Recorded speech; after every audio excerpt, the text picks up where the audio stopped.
আসসালামু আলাইকুম। আশা করছি সবাই ভালো আছেন। আলহামদুলিল্লাহ আমি ভালো আছি। সবাইকে জুম্মা মুবারক এবং শীতের উষ্ণ শুভেচ্ছা।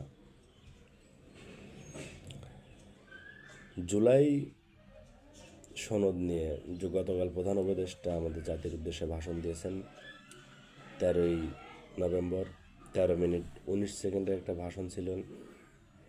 ভাষণে আমাদের যে দিক নির্দেশনা দিয়েছেন, মোটামুটি আমাদের নতুন বাংলাদেশ নতুনভাবে গঠন করার উদ্দেশ্যে যে আমাদের যে জুলাই সনদ যে পদযাত্রা, আমাদের মোটামুটি এটার কিছুটা স্বপ্ন আমাদের পূরণ হওয়ার লক্ষ্যে। কারণ আমাদের যে উদ্দেশ্যে যে হ্যাঁ না যে ভোটের যে করছে, যে গণভোট গণ যে গণভোটটা যে অনুষ্ঠিত হবে, এই গণভোটের প্রশ্ন 4টি প্রশ্ন রাখছে: ক, খ, গ এবং ঘ।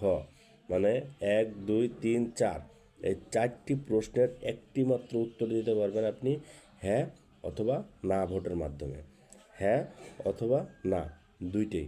অথবা আপনি হ্যাঁতে টিক দিতে পারেন, না তো টিক দিতে পারেন। এখন আমাদের জানতে হবে যে 4টি প্রশ্নে আসলে কি রাখছে।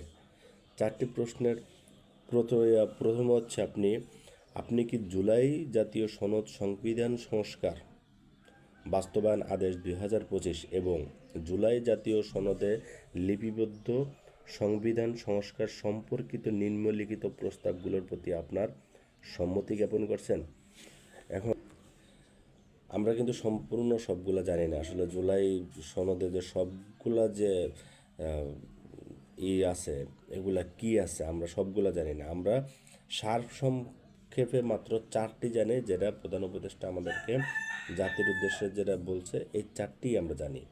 এই 4টির ভিতরে প্রথমটি হচ্ছে ক, নির্বাচনকালীন সময়ে তত্ত্বাবধায়ক সরকার নির্বাচন কমিশন এবং অন্যান্য সাংবিধানিক প্রতিষ্ঠান জুলাই সনদে বর্ণিত প্রক্রিয়ার আলোকে গঠন করা হবে। এ প্রস্তাবে কি আপনি একমত? আগামী সংসদ হবে 2 কক্ষ বিশিষ্ট।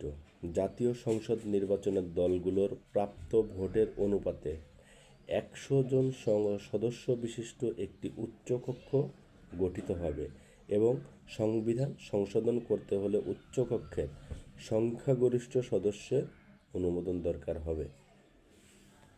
এখানে কিন্তু একটু বোঝার আছে যে উচ্চকক্ষ যে গঠিত হবে, আমার মোট ভোটের, ধরেন আমার বাংলাদেশে 100 জন ভোটার আছে, 100 জন ভোটারের ভিতরে যদি বিএনপি